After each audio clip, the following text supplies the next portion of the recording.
Drama की starting में हम एक मिस्टीरियस पर्सन को देखते हैं जो खराब मौसम में एक बड़े से बैग को कहीं ले जा रहा था। कुछ देर बाद हम उसे उस बैग के साथ समुद्र के किनारे देखते हैं और उस बैग में इस ड्रामा के main lead tau and Shuai की बॉडी थी। टाउ एंड शुआई ऐसे सिचुएशन में कैसे पहुंचा, ये कहानी में हमें आगे पता चलेगा। वो मिस्टीरियस पर्सन के गले के पीछे एक निशान था जो चमकने लगता है और उसे चक्कर आने लगता है, पर इसके बावजूद वो उस बैग को पानी में फेंक देता है। तभी वो मिस्टीरियस पर्सन कहता है कि पुरानी लाइफ से छुटकारा पाने के लिए उसे ये कदम उठाना पड़ा। यहाँ से हम 10 साल पहले का सीन देखते हैं जब टाउ एंड शुआई एक बच्चा था जिसे उसी के कुछ दोस्त हमेशा परेशान किया करते थे। टाउ एंड शुआई उनसे डरता था, इसीलिए वो उनके खिलाफ जाने के बारे में कभी भी नहीं सोचता था। यहाँ हम देखते हैं कि वो तीनों बुली टाओ एंड शुआई की ग्रैंडमा के सामने उसके अच्छे दोस्त होने का नाटक करते थे, जबकि वो टाओ एंड शुआई को परेशान करने का कोई मौका नहीं छोड़ते थे। वक्त बीतता जाता है और अब वो अपनी पढ़ाई के लिए शहर में आ जाता है, इसीलिए वो अपनी ग्रैंडमा के साथ रेंट पर रूम देखने जाता है। पर टाओ एंड शुआई वहाँ एक लड़की को देखता है जो इस ड्रामा की मेन लीड टाओ शियाओ है। ओनर उसे बताती है कि इस बिल्डिंग में और भी लोग रेंट पर रहते हैं। इतने बड़े शहर में आने के बाद टाउ एंड शुआई काफ़ी हैरान था, क्योंकि उसके लिए ये सब कुछ एक सपने की तरह था। यहाँ से फिर वो अपना स्कूल ड्रेस लेने के लिए जाता है। तभी हम उसी मिस्टीरियस पर्सन को देखते हैं जो टाउ एंड शुआई के पीछे से गुजरता है, जिससे पता लगता है कि अभी तक वो दोनों एक दूसरे को नहीं जानते हैं। पर ऐसा क्या हुआ कि उस आदमी को टाउ एंड शुआई को मारकर पानी में फेंकना पड़ा। टाउ एंड शुआई फिर एक शॉप के अंदर जाकर अपने स्कूल ड्रेस खरीदता है, जिससे उसे काफी खुशी होती है। जिसके बाद हम टाओ एंड शुआई के स्कूल को देखते हैं जो कि काफ़ी बड़ा था। वहीं पर हम टाओ शियाओ और उसकी बेस्ट फ्रेंड सू मैंग क्यू को देखते हैं। वो आपस में बात कर रही थी कि तभी टाओ शियाओ देखती है कि ली जेंग शेन जो उसकी क्लास का बुली है, वो जैंग जी को डराकर अपने लिए खाना मंगवाता है, जो चीज़ टाओ शियाओ से बर्दाश्त नहीं होती। और वो ली जेंग शेन को भला बुरा कहने लगती है कि उसे ऐसा नहीं करना चाहिए। पर जैंग जी ली जेन सेंग से डरता था, वो उसकी साइड लेने लगता है और कहता है कि मैं ये सब अपनी मर्जी से कर रहा हूँ। लेकिन टाओ शियाओ सच्चाई जानती थी, इसीलिए वो जैंग जी को खाना वापस ले जाने के लिए कहती है। और ये सब देखकर ली जेन सेंग को काफ़ी गुस्सा आता है, पर सू मैंग क्वी के सामने वो कुछ नहीं कहता, जिसका मतलब था कि वो उसे पसंद करता है। बाहर ही हम टाओ एंड शुआई को देखते हैं जो स्कूल के बाहर अपनी ग्रैंडमा से बात कर रहा था। वो उनसे अपने स्कूल की तारीफ करता है और उन्हें दिखाने के लिए वहाँ की कुछ पिक्चर्स क्लिक करता है। तभी वहाँ से सू मैंग क्वी और टाओ शियाओ जा रहे थे, जो टाओ एंड शुआई को पिक्चर्स क्लिक करते देखकर सोचते हैं कि वो उनकी फ़ोटोज़ ले रहा है, पर वो इस पे ध्यान नहीं देते। फिर जब सभी बस से वापस जा रहे थे, तब बस में धक्का लगने की वजह से टाओ एंड शुआई का फ़ोन उसके हाथ से छूटकर सू मैंग क्यू की स्कर्ट के नीचे आ जाता है, जिससे उन्हें लगता है कि टाओ एंड शुआई के इरादे सही नहीं हैं और टाओ शियाओ उसका फ़ोन चेक करने लगती है।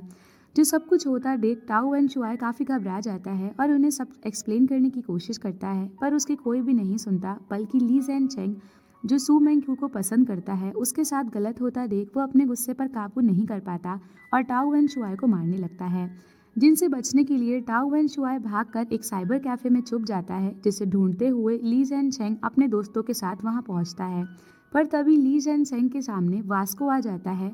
वास्को दरअसल उसका ही सीनियर है। एक तरफ जहां ली जैंग सन बच्चों को अपने मजे के लिए परेशान करता है, तो वहीं वास्को उन बच्चों की मदद करता है, जिस वजह से ये दोनों हमेशा से एक दूसरे के ही दुश्मन रहे हैं। यहाँ माहौल ना बिगड़े, इसीलिए ली जैन सेंग अपने दोस्तों के साथ वापस चला जाता है।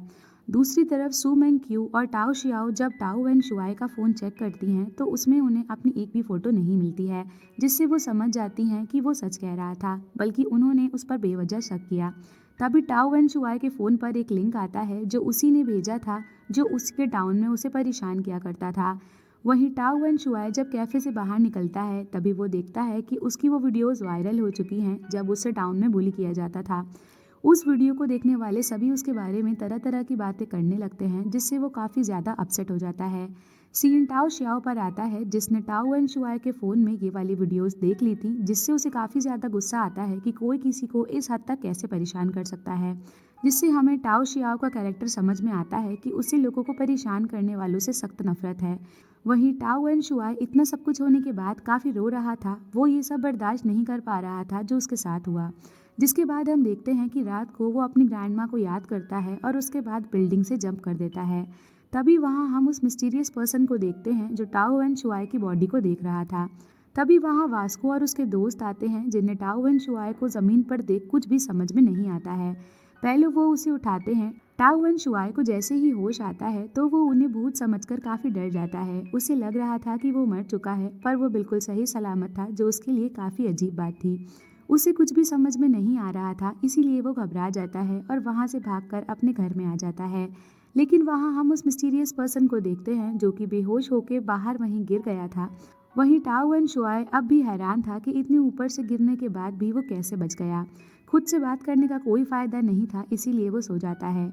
उसके सोते ही वहां बेहोश पड़ा मिस्टीरियस पर्सन को होश आ जाता है, जिसे कुछ समझ में नहीं आता कि उसके साथ आखिर हुआ क्या। इसीलिए वो भी अपने घर चला जाता है, क्योंकि सुबह होने ही वाली थी। पर हम देखते हैं कि वो मिस्टीरियस पर्सन कहीं और जाने की बजाय टाओ वन शुआई के घर में आ जाता है, जहाँ होता है सबसे बड़ा रिवील कि जब टाओ वन शुआई कल रात सो गया था तो उसकी सोल इस मिस्टीरियस हैंडसम लड़के की बॉडी में चली गई थी। और जब वो अपनी बॉडी को सामने सोता देखता है तो उसकी चीख निकल जाती है, जिसे टाओ शियाओ सुन लेती है और उसे लगता है कि अंदर कुछ गड़बड़ है। वहीं टाओ वन शुआई को लगता है कि वो सपना देख रहा है, इसीलिए वो खुद को जोर जोर से थप्पड़ मारता है, जिससे वो वापस अपनी ओरिजिनल बॉडी में आ जाता है। लेकिन घबराने की बात ये थी कि ये सब कोई सपना नहीं था, बल्कि वो सच में इस हैंडसम लड़के की बॉडी में स्विच कर पा रहा था। वो कुछ आगे सोचता तभी टाओ शियाओ बाहर डोर नॉक करती है। जब टाओ वन शुआई जाकर डोर खोलता है तो सामने बस वाली खड़ी लड़की को देखकर वो काफी डर जाता है कि कहीं वो उसे मारने तो नहीं आई है। पर यहाँ टाओ शियाओ उसे बता देती है कि मैं जान चुकी हूँ कि तुम बुरे इंसान नहीं हो।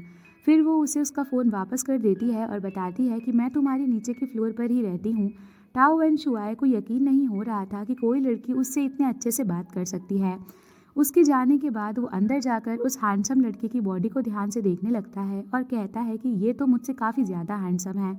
अपना ब्रेकफास्ट करने के बाद वो उस लड़के को भी खाने के लिए उठाता है, पर जब वो नहीं उठता है तो वो उसे थप्पड़ मारता है, जिससे उसकी बॉडी फिर से स्विच हो जाती है। इतना होने के बाद वो समझ जाता है कि दूसरी बॉडी में जाने के लिए पहली बॉडी का सोना ज़रूरी है। जिसके बाद हम देखते हैं कि वो इस हैंडसम बॉडी को लेकर ही स्कूल में जाता है, ताकि वो लाइफ को नए तरीके से एक्सपीरियंस कर सके। पर जब वो टीचर से मिलता है तो उसे टाओ एंड शुआई पर शक होने लगता है, क्योंकि आईडी फोटो में वो काफ़ी फैट था, जबकि रियल लाइफ में काफ़ी हैंडसम और फिट। तो टाओ एंड शुआई उनसे झूठ कहता है कि उसने जिम कर कर वेट लॉस किया है, जिसकी बातों पर टीचर यकीन कर लेती हैं। जिसके बाद टीचर उसकी क्लास में जाकर सभी को बताती हैं कि अब से उन्हें एक नया स्टूडेंट ज्वाइन करने वाला है, जिसका नाम टाओ एंड शुआई है।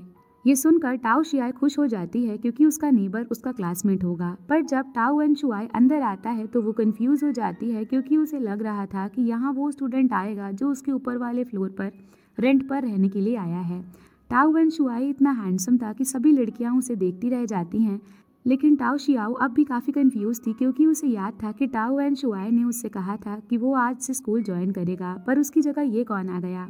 अब क्लास के बाद स्कूल की सारी लड़कियां उसकी दीवानी हो गई थी, जो हर वक्त उसका पीछा करती रहती थीं ताकि वो उसे अपना बॉयफ्रेंड बना सके। इन सब से टाओ वन शुआई काफ़ी खुश था, क्योंकि अपनी फैटी बॉडी में उसने ये सब कभी एक्सपीरियंस नहीं किया था। उसकी बढ़ती पॉपुलैरिटी को देखकर कुछ बदमाश बच्चे उसे धमकाने आते हैं, पर लड़कियां उसके सपोर्ट में आ जाती हैं और उसके लिए आपस में लड़ने लगती हैं। जिस बीच मौका पाकर टाओ वन शुआई वहां से भाग जाता है और बास्केटबॉल कोर्ट में आ जाता है, जहां सभी बच्चे उसे अपने साथ खेलने के लिए बुलाते हैं तो वो मना कर देता है, क्योंकि उसे बास्केटबॉल खेलना नहीं आता था। तभी तेजी से एक बास्केटबॉल उसकी तरफ आती है, जिससे टाओ वन शुआई आराम से रोक लेता है, जिसका मतलब था जब टाओ वन शुआई जिस बॉडी में होगा तब वो उन स्किल्स को भी यूज कर पाएगा जो इस बॉडी में पहले से थी। जिसके बाद वो काफी अच्छे से बास्केटबॉल खेलता है और उसकी पॉपुलैरिटी और भी ज्यादा बढ़ जाती है। टाओ वन शुआई को यकीन नहीं हो रहा था कि वो ये सब खुद कर रहा है, पर सवाल यहाँ ये आता है कि आखिर ये बॉडी है किसकी। जिसके बाद वो वॉशरूम में आता है, जहाँ ली जैंग chen के दोस्त टाओ वन शुआई को घेर लेते हैं। टाओ वन शुआई जब ली जैंग chen को देखता है तो उसे याद आता है कि बस में उसे मारने के लिए यही था, इसीलिए वो बिना डरे वहाँ से निकल जाता है। जो चीज़ देखकर झांग जी, जो ली जैंग chen की गैंग में है, वो टाओ वन शुआई से काफ़ी इम्प्रेस हो जाता है। दूसरी तरफ tau Xiao tau one Shuai के बारे में बता रही थी, क्योंकि उसे लग रहा था कि जो नया स्टूडेंट उन्हें ज्वाइन करने वाला है वो उसका पड़ोसी होगा। पर यहाँ ये टाओ वन शुआई कोई और निकला। तभी वो झांग जी हाओ को कैंटीन से केक खरीदते हुए देखती है, जिससे उसे लगता है कि ज़रूर ली जैंग chen ने फिर से उसे ये सब करने के लिए कहा है, इसीलिए वो उसके पीछे उसे समझाने जाती है। पर हम देखते हैं कि झांग जी हाओ उस केक को लेकर टाओ वन शुआई के पास जाता है, ताकि वो उससे दोस्ती कर सके। झांग जी हाओ अच्छे से जानता था कि अगर उसे ली जैंग chen से बचना है तो टाओ वन शुआई जैसा कॉन्फिडेंट बच्चा ही उसकी मदद कर सकता है। इतने में टाओ शियाओ झांग जी हाओ के पीछे आ जाती है, जिसे ये सब देखकर लगता है कि टाओ वन शुआई उसे बुली कर रहा है, इसीलिए वो टाओ वन शुआई पर चिल्लाने लगती है। तभी वहाँ ली जनसेंग आ जाता है, जिसे देखते ही झांग जी हाओ अपनी सीट पर बैठ जाता है। वहीं टाओ वन शुआई को काफ़ी सुनाती है, पर उसे तो कुछ समझ ही नहीं आता कि आखिर उसकी गलती क्या है। स्कूल खत्म होने के बाद टाओ वन शुआई इस बॉडी में काफ़ी खुश था, पर जैसे ही वो बस में चढ़ता है तो उसमें टाओ शियाओ भी थी, जिसे देखते ही वो चुपचाप जाकर अपनी सीट पर बैठ जाता है, जिससे टाओ शियाओ सोचने लगती है कि कहीं ये उसके घर के आसपास ही तो नहीं रहता है। स्टॉप पर उतरने के बाद tau one Shuai tau Xiao को बाय करता है, पर वो उस पर ध्यान नहीं देती और वहाँ से चली जाती है। टाओ शियाओ को लगता है कि टाओ वन शुआई उसका पीछा कर रहा है, पर जब वो पीछे घूमकर देखती है तो वहाँ कोई नहीं था। घर आने के बाद टाओ शियाओ रियल वाले टाओ वन शुआई को फोन करती है, पर हैंडसम वाला टाओ वन शुआई कॉल उठाता है, जिससे टाओ शियाओ पूछती है कि तुम आज स्कूल क्यों नहीं आए, जिसके जवाब में टाओ वन शुआई कहता है कि मैं स्कूल से ब्रेक ले रहा हूँ, जिस पर टाओ शियाओ को लगता है कि अपनी वायरल वीडियो को देखकर वो डिप्रेस्ड है और स्कूल नहीं आना चाहता है, तो वो उसे हिम्मत देती है। पर इसी बीच टाओ शियाओ को उसकी आवाज़ अलग सुनाई देती है, जिससे उसे लगता है कि वो बीमार है, इसीलिए वो मेडिसिन लेकर उसके पास आने लगती है। तो टाओ वन शुआई जल्दी से अंदर भागकर खुद को थप्पड़ मारकर उठाता है। जब टाओ शियाओ उसके लाल गाल को देखती है तो उसे लगता है कि वो ज़्यादा बीमार है, लेकिन जैसे तैसे टाओ वन शुआई बात को संभाल लेता है। फिर टाओ शियाओ उसे मेडिसिन और स्पेशलिटी देकर वहाँ से चली जाती है, जिसे अपनी इतनी फिक्र करता देख टाओ वन शुआई को यकीन नहीं होता। जिसके बाद वो अंदर जाकर जब स्पेशलिटी पीने लगता है, तब वो देखता है कि उसके स्कूल की लड़कियों ने हैंडसम टाओ वन शुआई को अपने ग्रुप्स में ऐड कर लिया है। तभी उसे किसी का फ़ोन आता है। दूसरी तरफ हम हीना को देखते हैं, जो टाओ वन शुआई की ही क्लासमेट है और वो लाइव स्ट्रीम कर रही थी, जिसमें वो अपने ऑडियंस को किसी से मिलवाना चाहती थी, जो और कोई नहीं बल्कि टाओ वन शुआई था। पर यहाँ टाओ वन शुआई अपनी असली बॉडी में आ जाता है, जिससे हीना तो पहचानती ही नहीं है, और वो उससे पूछती है कि टाओ वन शुआई कहाँ पर है, जिस पे वो कहता है कि मेरा भी नाम टाओ वन शुआई है और जिसकी तुम बात कर रही हो वो मेरा दोस्त है। हीना की स्ट्रीम बर्बाद हो गई थी, इसीलिए वो टाओ वन शुआई को भला बुरा कहकर वहाँ से चली जाती है। तभी टाओ वन शुआई को एक और मैसेज आता है, जिसमें उसकी क्लास की लड़कियाँ उससे वेलकम पार्टी में बुलाती हैं, जिसके बाद वो अपनी ग्रैंड माँ को कॉल करता है और पार्टी के लिए और पैसे भेजने के लिए कहता है। पर तभी रास्ते में वो एक ओल्ड लेडी को काम करता देखता है, जिसमें उसे अपनी ग्रैंड माँ दिखाई देती हैं, क्योंकि वो भी इसी तरह काम करके पैसे जोड़ती थी। इसीलिए वो उन्हें पैसे भेजने के लिए मना कर देता है और बताता है कि मेरे पास कुछ सेविंग्स हैं। जब वो वहाँ से वापस घर जा रहा था, तब उसकी नज़र एक स्टोर पर पड़ती है, जिसमें नाइट शिफ्ट के लिए उन्हें एम्प्लॉयज़ चाहिए थे। तो अगले दिन वो हैंडसम वाली बॉडी में उस स्टोर पर जॉब मांगने के लिए आता है, जहां हम हीना को भी देखते हैं। शॉप की ओनर खुश थे, क्योंकि हैंडसम लड़का एम्प्लॉय होने की वजह से और कस्टमर्स अट्रैक्ट होंगे। पर टाओ वन शुआई बताता है कि यहाँ मैं अपने दोस्त के लिए काम मांगने आया था, जो सुनकर शॉप का ओनर हैरान हो जाता है। जिसके थोड़ी देर बाद टाओ वन शुआई अपनी असली बॉडी में शॉप पर काम मांगने आता है, लेकिन वो ओनर उसे काम पर नहीं रखता। ये सब कुछ हीना वहीं बैठकर देख रही थी। जिसके बाद जब टाओ वन शुआई फिर से हैंडसम बॉडी में आता है, तब हीना उससे मिलकर बताती है कि मैंने तुम्हारे दोस्त को शॉप पर काम दिलवा दिया है, क्योंकि ये शॉप उसकी डैड की ही है, और ऐसा करके वो इस हैंडसम टाओ वन शुआई के करीब आना चाहती थी। फिर टाओ वन शुआई आज रात की वेलकम पार्टी में जाता है, जहां सभी लड़कियों ने उसे इनवाइट किया था। वहां वो काफ़ी इंजॉय करता है, पर इस चक्कर में वो काम पर जाने के लिए लेट हो चुका था, इसीलिए वो जल्दी से अपने घर अपनी बॉडी बदलने के लिए भागता है। पर टाओ शियाओ उसे देख लेती है और हैरान होती है कि उसका नया क्लासमेट यहाँ पर क्या कर रहा है, जिस पर टाओ वन शुआई झूठ कहता है कि मैं आज से ही अपने दोस्त के साथ रहने के लिए आया हूँ। जो सुनने के बाद टाओ शियाओ अपने घर में जाती है, पर कहीं न कहीं अभी भी उसे टाओ वन शुआई पर शक हो रहा था। टाओ वन शुआई अपनी पुरानी बॉडी में आने के बाद स्टोर पर काम करने जाता है। जब वो काम कर रहा था, तब वहाँ झांग जी हाओ आता है, जिसने उस हैंडसम टाओ वन शुआई से दोस्ती करने के लिए उसे केक दिया था। जब झांग जी हाओ इस टाओ वन शुआ को देखता है, तो उसे याद आता है कि बस में इसने लड़कियों की गलत फोटोज खींचने की कोशिश की थी, जिसके बाद वो उनसे बच निकला था। इसीलिए वो जल्दी से ली जेंग के पास जाता है और उसे बताता है कि वो फाटी लड़का मिल गया है। जिसके बाद वो सभी जाकर टाओ वन शुआ को काफ़ी बुरी तरीके से मारते हैं। पर तभी वहाँ वास्को अपने दोस्तों के साथ आ जाता है, जो ली जेंग को ये सब करने से रोकता है। पर अपनी गलती मानने की बजाय ली जेंग उसे अकड़ दिखाने लगता है। फिलहाल टाओ वन शुआई को संभालना जरूरी था, इसीलिए वास्को पहले उसे संभालता है। वो इन सब से काफ़ी डिप्रेस हो चुका था, इसीलिए वो अपनी ग्रैंड माँ को कॉल करता है, पर वो उनसे कुछ कह नहीं पाता, जिससे ग्रैंड माँ समझ जाती हैं कि उसके साथ कुछ गलत हुआ है। अगले दिन स्कूल में ली जैन सेंग सू मैंग क्यूक के सामने हीरो बनने के लिए उसे बताता है कि तुम्हारी फोटोज लेने वाले को मैंने अच्छा सबक सिखाया। ये सुनकर टाओ शियाओ को उस पर काफ़ी गुस्सा आता है क्योंकि ये सब कुछ एक गलत फहमी थी और उसे इस तरीके से किसी को मारने का हक नहीं है। जो सब कुछ टाओ wen शुआई भी देख रहा था। फिर tau Xiao tau wen Shuai को अपने साथ वहाँ से ले जाती है। फिर जैसे ही ली जैन जेंग अपने टेबल पर बैठने आता है तो उसकी चेयर टूट जाती है, जहाँ हम देखते हैं कि ये काम टाओ wen शुआई का ही था। बाहर tau Xiao tau wen Shuai से उसके दोस्त की हालत पूछती है, जिस पे वो बताता है कि वो ठीक है। तभी एक लड़की उसके पास भागती हुई आती है, जिससे डर कर टाओ wen शुआई भागने लगता है। वहीं टाओ शियाओ की बात अभी पूरी नहीं हुई थी, इसीलिए वो भी उसके पीछे भागती है। टाओ wen शुआई अपने साथ साथ उसे भी एक रूम में छुपा लेता है, पर इसी बीच वो दोनों एक दूसरे के काफ़ी क्लोज आ जाते हैं और एक दूसरे को देखने लगते हैं।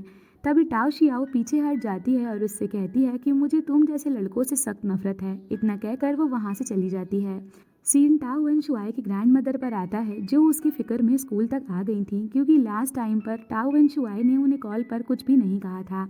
वो उसके और उसके दोस्तों के लिए खाने के लिए काफ़ी कुछ लाई थी। वो एक बच्चे को ये सारा सामान टाओ wen शुआई तक पहुंचाने के लिए कहती हैं, जिसके लिए वो मान जाता है क्योंकि टाओ wen शुआई उसकी ही क्लास में पढ़ता है। उसके सामान पकड़कर ग्रैंड माँ टाओ wen शुआई के घर चली जाती हैं। फिर जब वो बच्चा टाओ शियाओ से बात कर रहा था तब प्रिंसिपल वहाँ आ जाती हैं, जिन्हें देखकर वो थोड़ा घबरा जाता है क्योंकि वो उन्हीं का बेटा है और ये बात उसने सबसे छुपा कर रखी है। टाओ wen शुआई को कैफेटेरिया में खाना देने के बाद जब वो वहाँ से जा रहा था तब टाओ wen शुआई उसे भी अपने साथ टेबल पर बिठा लेता है, जो देखकर सभी लड़कियां हैरान हो जाती हैं क्योंकि उन्होंने उसे कभी भी कैफेटेरिया में नहीं देखा था। तभी टाओ wen शुआई को अचानक से याद आता है कि अगर ग्रैंड माँ यहाँ आई थी तो अब वो जरूर घर गई होंगी और अगर उन्होंने वहाँ टाओ wen शुआई को सोता हुआ देख लिया तो सब गड़बड़ हो जाएगी। इसीलिए वो जल्दी वहाँ से भागता हुआ घर पहुँचता है। उसकी किस्मत अच्छी थी कि अभी वो अंदर नहीं गई थी, पर अनजान लड़की को यहाँ देखकर ग्रैंड माँ को कुछ समझ नहीं आता, जिसके बाद हम उन्हें नीचे वाले फ्लोर के रूम में देखते हैं, जहाँ टाओ wen शुआई उन्हें बताता है कि मैं टाओ wen शुआई का दोस्त हूँ, उसके साथ यहीं रहता हूँ। जिस बात से वो काफ़ी खुश होती हैं कि उनके ग्रैंडसन टाओ wen शुआई ने यहाँ दोस्त बना लिए हैं। फिर ये वाला टाओ wen शुआई उन्हें थोड़ी देर यहीं बैठने के लिए कहता है ताकि वो रूम साफ कर सके, जिसके बाद वो अंदर से पुराना वाला टाओ wen शुआई बनकर बाहर आता है। जब ग्रैंड माँ उसके चेहरे पर लगी चोट के बारे में उससे पूछती हैं तो वो झूठ कहता है कि मैंने बॉक्सिंग क्लब ज्वाइन किया है। फिर जब वो उन्हें अपने कमरे में ले जाता है तो उस हैंडसम टाओ wen शुआई को देखकर ग्रैंड माँ हैरान हो जाती हैं कि ये अचानक से इतनी जल्दी कैसे सो गया। तो इस पे भी टाओ wen शुआई झूठ कह देता है कि उसे अचानक सोने की बीमारी है। अगली सुबह हम देखते हैं कि जब ग्रैंड माँ ब्रेकफास्ट रेडी कर रही थी तो हैंडसम वाला टाओ wen शुआई उठ जाता है। उसे लगता है कि ज़रूर वो कन्वीनियंस स्टोर पर सो गया होगा, पर इसको सीरियसली ना लेकर वो खाना खाने बैठ जाता है, जिससे खाने का तरीका ग्रैंड माँ को अपने टाओ wen शुआई जैसा लगता है। वहीं असली टाओ wen शुआई शॉप पर सो रहा था। तभी ओनर वहां पर आकर उसे उठाता है, जिसके उठते ही हैंडसम वाला टाओ wen शुआई सो जाता है, जो देखकर ग्रैंडमा उसे ब्लैंकेट से कवर कर देती हैं। जिसके थोड़ी देर बाद वहां असली टाओ wen शुआई पहुंच जाता है, जिसे ग्रैंडमा कुछ पैसे देती हैं क्योंकि लास्ट टाइम उसने उनसे पैसे मांगे थे, पर वो उन्हें लेने से मना करने की कोशिश करता है, पर ग्रैंडमा उसकी एक नहीं सुनती। इतने में टाओ शियाओ वहां आती है, जिसे देखकर ग्रैंडमा को लगता है कि ये टाओ wen शुआई को स्कूल ले जाने आई है।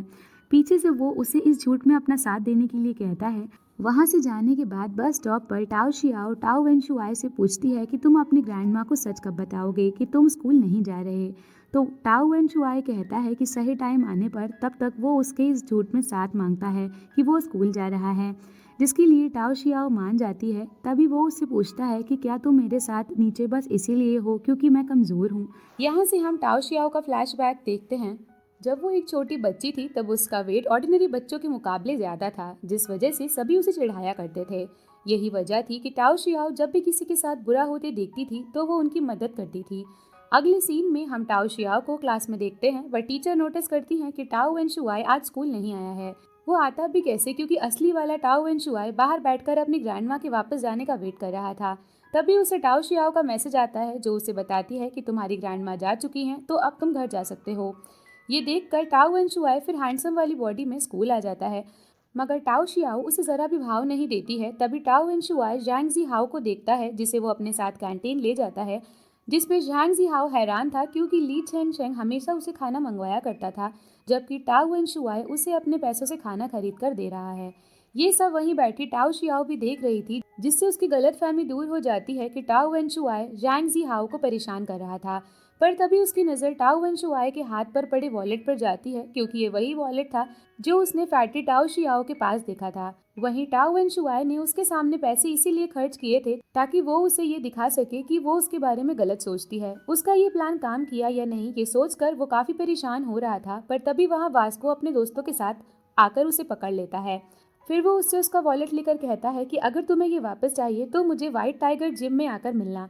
उनका सामना करने की उसमें जरा भी हिम्मत नहीं होती है, पर वो पैसे उसकी ग्रैंड माँ ने दिए से इसीलिए उसके पास वहां जाने के अलावा कोई और रास्ता नहीं था। अब स्कूल के बाद टाओ वेंशुआई वास्को के पास अपना वॉलेट लेने जाता है, मगर वास्को उसे बॉक्सिंग के लिए कहता है, जिसकी बात टाओ वेंशुआई को माननी पड़ती है। पर वो काफी बुरी तरह मार खा रहा था क्योंकि वास्को एक अच्छा प्लेयर था।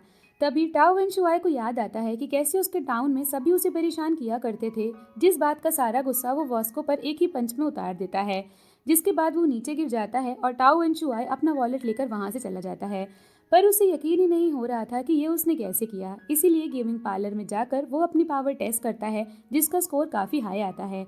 दूसरी तरफ हम टाओ शियाओ को देखते हैं, जो फैटी टाओ वेंशुआओ से मिलने जाती है। पर इतने में वहाँ हैंडसम वाला टाओ वेंशुआओ आ जाता है, जिससे वो पूछती है कि तुम्हारे पास ये वॉलेट क्या कर रहा है, जिस पर वो कहता है कि ये मेरे दोस्त ने मुझे दिया था। अब सच जानने के लिए टाओ शियाओ टाओ वेंशुआई से डोर खोलने के लिए कहती है, ताकि वो फैटी टाओ वेंशुआई को जगाकर पूछ सके। टाओ वेंशुआई इतना घबरा जाता है कि टाओ शियाओ को लगने लगता है कि ये दोनों शायद दोस्त भी नहीं हैं, जिस पर टाओ वेंशुआई उसे यहाँ से चलने के लिए कहता है, क्योंकि टाओ शियाओ के शोर से अगर फैटी टाओ वेंशुआई जाग गया तो गड़बड़ हो जाएगी। पर टाओ शियाओ उसके हाथ पर काटना शुरू कर देती है, जिसे रोकने के लिए टाओ वेंशुआई को दरवाजा खोलना पड़ता है। फिर जैसे ही टाओ शियाओ अंदर जाती है, तब टाओ वेंशुआई वहां से भाग जाता है, पर नीचे से वॉस्को आ रहा था, जिसे देखकर वो वापस टेरेस पर आ जाता है, जहां उसे चक्कर आने लगते हैं, क्योंकि अंदर टाओ शियाओ फैटी टाओ वेंशुआई को जगाने ही वाली थी। तभी वास्को वहां आकर टाओ वेंशुआई को चेक करता है कि इसे कुछ हो तो नहीं गया। इतने में फैटी टाओ वेंशुआई नींद से जाग जाता है। वो टाओ शियाओ के पूछने पर उसे बताता है कि ये वॉलेट मैंने ही टाओ वेंशुआई को दिया था। फिर वो उस हैंडसम टाओ वेंशुआई की काफी ज्यादा तारीफ करने लगता है कि वो बहुत ही अच्छा है, तुम्हें उसके बारे में गलत फहमी हो गई थी और वो मेरा काफी अच्छा दोस्त है। जिसके बाद वो दोनों बाहर आते हैं, पर उन्हें अभी भी ये यही लग रहा था कि जरूर उस दूसरे टाओ वेंशुआई ने ही इस फैटी टाओ वेंशुआई को ब्लैकमेल करके रखा हुआ है, वरना कोई किसी की इतनी तारीफ नहीं करता। जिस पर वॉस को कहता है कि हमें टाओ वेंशुआई से बात करनी चाहिए, इसीलिए वो उसे ढूंढने लगता है। पर वो तो कोने में सो रहा था। अब उसके ना मिलने पर उनका शक और ज्यादा बढ़ जाता है। उन दोनों के जाने के बाद टाओ वेंशुआई हैंडसम वाले टाओ वेंशुआई को अंदर ले आता है। अगले दिन स्कूल में जब टाओ शियाओ विंडो क्लीन कर रही थी, तब टाओ वेंशुआई उसकी मदद के लिए आता है, जहां उसका हेल्पिंग नेचर देखकर तो बाकी लड़कियां उससे काफी इम्प्रेस होती हैं।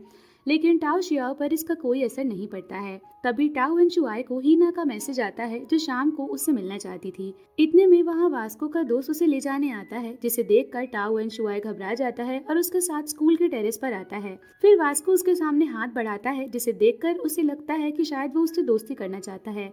पर वास्को उसका हाथ मोड़ देता है और उसे पूछता है कि क्या तुमने अपने दोस्त टाओ वेंशुआई को डराकर उसका वॉलेट लिया था, जिस पर टाओ वेंशुआई साफ इनकार कर देता है, जो सब कुछ ज़ैंग ज़ीहाओ छुप कर देख रहा था। तभी उसका फोन बजता है, जिससे वो पकड़ा जाता है। फिर वास्को टाओ वेंशुआई को वार्न करता है कि मेरी नज़र अब से तुम पर रहेगी, जिसके बाद ज़ैंग ज़ीहाओ टाओ वेंशुआई को वास्को के बारे में बता देता है और उसे अपना लाया हुआ ब्रेड खाने के लिए देता है। पर तभी वहाँ ली जेनशेंग आ जाता है, जो ज़ैंग ज़ीहाओ से नाराज था क्योंकि उसने उसका फ़ोन नहीं उठाया था। फिर वो टाओ वेंशुआई को यहाँ से जाने के लिए कहता है, क्योंकि उसे अकेले में ज़ैंग ज़ीहाओ से बात करनी थी। टाओ वेंशुआई जानता था कि ज़ैंग चेंग ज़ैंग ज़ीहाओ को भी उसी तरह मारेगा जिस तरह से उसने उसे मारा था जब वो फैटी टाओ वेंशुआई की बॉडी में था। लेकिन टाओ वेंशुआई इन सब मामलों में पड़ना नहीं चाहता था, इसीलिए वो वहाँ से चला जाता है। जिसके बाद ली जेनशेंग ज़ैंग ज़ीहाओ से अपने 2000 युआन्स वापस मांगता है, क्योंकि ली जेनशेंग के बॉक्सिंग ग्लव्स उसे मारने की वजह से खराब हो गए थे। ज़ैंग ज़ीहाओ के पास इतने पैसे नहीं थे, मगर ली जेनशेंग को इससे कोई फर्क नहीं पड़ता था और वो उसे उस दिन का टाइम देता है। जिसके बाद हम देखते हैं कि ज़ैंग ज़ीहाओ पैसों की मदद के लिए टाओ वेंशुआई के पास जाता है, क्योंकि वही अब उसका एक दोस्त था, मगर ये रकम उसके लिए भी ज्यादा थी। जिस पर ज़ैंग ज़ीहाओ उसे यकीन दिलाता है कि एक बार मेरे लिमिटेड एडिशन शूज सेल हो जाएं, उसके बाद मैं तुम्हारे पैसे लौटा दूंगा। पर इतने पैसे तो उसके पास भी नहीं थे, जिससे निराश होकर ज़ैंग ज़ीहाओ वहां से चला जाता है। आगे हम देखते हैं कि टाओ वेन शुआई किसी भी तरह अपने दोस्त जैंग जी हाओ की मदद करना चाहता था। इसीलिए वो अपनी फैटी बॉडी में आकर अपने बॉस के पास आता है और उनसे एडवांस मांगता है, लेकिन वो मना कर देते हैं। अगले दिन हम जैंग जी हाओ को देखते हैं, जिसे अपने स्कूल शू को बेचने के लिए ऑनलाइन रिक्वेस्ट डाली थी। पर जब वो कस्टमर से मिलने गया तब उन्होंने उससे उसके शूज छीन लिए और उसे पैसे भी नहीं दिए, मगर उन्हें डर था कि कहीं वो पुलिस के पास ना जाए। इसीलिए वो ठीक उसी तरह से उसकी वीडियो बनाते हैं जैसे टाओ वेन शुआओ की वीडियो वायरल हुई थी, और इसके जरिए जैंग जी हाओ को ब्लैकमेल करते हैं कि अगर तुमने पुलिस में कंप्लेंट की तो हम इसे वायरल कर देंगे। जिसके बाद जैंग जी हाओ अपना चेहरा छुपाकर कन्वीनियंस स्टोर पर जाता है जहां टाओ वेन शुआई काम करता है। टाओ वेन शुआई उसे देखकर पहचान जाता है और देखता है कि वो रो रहा है, तो वो उसके लिए जूस लेने अंदर जाता है। जिस बात का फायदा उठाकर जैंग जी हाओ काउंटर से पैसे चुरा लेता है।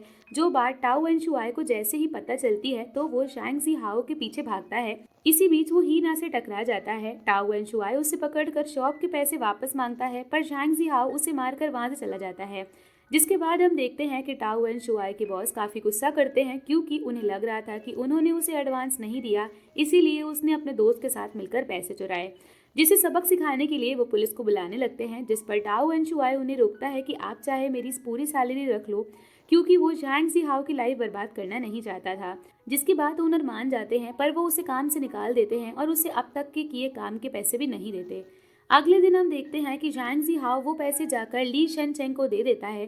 तभी उसे टाओ वेन शुआई का कॉल आता है, जो अब हैंडसम वाली बॉडी में उससे मिलने आता है और उसे बताता है कि जिस स्टोर में कल तुमने चोरी की वहाँ का एम्प्लॉय मेरा दोस्त था, जिसकी अब नौकरी जा चुकी है।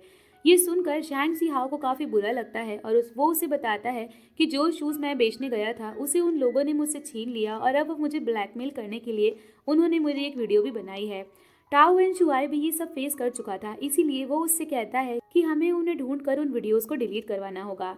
दूसरी तरफ टाओ शियाओ जब कन्वीनियंस स्टोर पर जाती है तो उसे हीना से पता चलता है कि टाओ वेन शुआई ने जैंग जी हाओ की पैसे चुराने में मदद की थी। लेकिन हीना को याद था कि पिछली रात टाओ वेन शुआई जैंग जी हाओ का पीछा करते हुए उससे टकराया था, तो वो पैसे नहीं चुरा सकता। ये सुनने के बाद टाओ शियाओ वहां से चली जाती है। सीन वापस टाओ वेन शुआई और जैंग जी हाओ पर आता है, जो वही शूज ऑनलाइन ढूंढ रहे थे जिन्हें उन दोनों लोगों ने जैंग जी हाओ से छीना था। वो जानते थे कि वो लोग उन शूज को जरूर बेचेंगे। जिसके बाद टाओ वेन शुआई उनसे कांटेक्ट करता है और वो शूज खरीदने के लिए और वो उसके प्लान में फंस जाते हैं। पर टाओ वेन शुआई काफी नर्वस हो रहा था। इतने में वो लड़की वहां आ जाती है, जो उसे अपने साथ ले जाती है। वहीं टाओ शियाओ जैंग जी हाओ को वॉइस मैसेज भेजती है कि मैं फैटी टाओ वेन शुआई के साथ पुलिस स्टेशन जा रही हूँ, ताकि सबको पता चल सके कि पैसे चुराने में टाओ वेन शुआई का कोई हाथ नहीं था। पर मैं ऐसा नहीं करूंगी अगर तुम पैसे लौटा दो। जिस पे जैंग जी हाओ उसे कॉल करता है, जो उसे सारी बात बता देता है, और ये भी कि टाओ वेन शुआई उसके वीडियो डिलीट करने उन्हीं कस्टमर्स के पास गया है, जो सुनकर वो हैरान हो जाती है। दूसरी तरफ वो लड़की टाओ वेन शुआई को सुनसान जगह ले आती है, जहां उसका बॉयफ्रेंड उससे पैसे मांगता है। जिस पे टाओ वेन शुआई बता देता है कि मैं यहाँ वो शूज वापस लेने आया हूँ और वीडियो डिलीट करवाने आया हूँ। तो वो आदमी वीडियो डिलीट करने के बदले में भी पैसे मांगता है, लेकिन पैसे देने के बाद भी वो उसे डिलीट नहीं करता। जिस पे टाओ वेन शुआई को काफी गुस्सा आता है और वो उसकी पिटाई करने लगता है। मगर जैसे ही वो फोन से वीडियो डिलीट करने वाला था, तभी उस आदमी का एक साथी वहां आकर टाओ वेन शुआई के पीछे से हमला कर देता है और वो बेहोश हो जाता है। इससे टाओ वेन शुआई की बॉडी स्विच हो जाती है और वो समझ जाता है कि उस बॉडी के बेहोश होने की वजह से वो वापस नहीं जा सकता।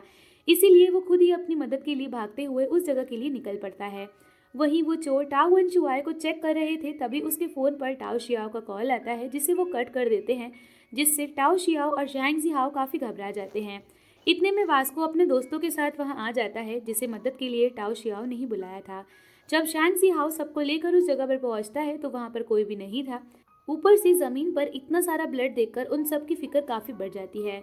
जिस पे टाओ शियाओ पुलिस को कॉल करने लगती है, पर जैंग जी हाओ उसे रोकता है, क्योंकि वो नहीं चाहता था कि वो चोर उसके वीडियो वायरल कर दे। जिस पर वो कहती है कि तुम बहुत ही सेल्फिश हो। जिन्हें लड़ने से रोककर वास्को कहता है, पहले हमें टाओ वेन शियाओ को ढूंढना चाहिए। वहीं हम उन चोरों को देखते हैं जो टाओ वेन शुआई को पकड़कर एक अपार्टमेंट में ले आए थे, जहां वो उसे बांधने लगते हैं। दूसरी तरफ फैटी टाओ वेन शुआओ भागते भागते काफी थक गया था। तभी उसे सामने जैंग जी हाओ दिखता है, जिन्हें वो कुछ बताता है उससे पहले ही उसे चक्कर आते हैं और वो गिर पड़ता है। जिसके बाद उसकी आंख हैंडसम टाओ वेन शुआई की बॉडी में खुलती है, जो उन चोरों से लड़कर वहां से भाग जाता है। पर वो उसका पीछा नहीं छोड़ते।